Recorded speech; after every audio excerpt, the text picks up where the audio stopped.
Nogel, Tatishel, Shukohe, Nanishel, Urrutzilihuachkin, Sipapanak. Hola, muy buenas tardes, queridos y apreciados padres de familia y amados estudiantes. Es un gusto poder saludarles a través de este medio.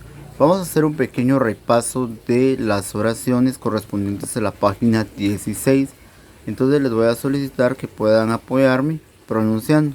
Vamos a pronunciar la primera. Roshosh le pupú. Vamos pronunciando Roshosh le pupú. Muy bien, excelente. El globo es rosado. Roshosh le pupú. Ahora vamos a pronunciar la siguiente. Nim le tap. Nim le tap. Su turno. Nim le tap.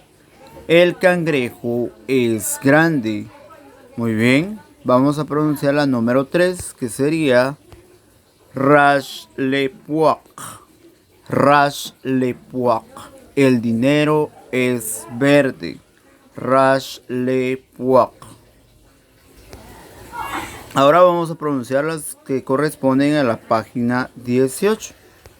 Número 1. Helik leja. La casa es bonita. Helik leja. Vamos a pronunciar la siguiente.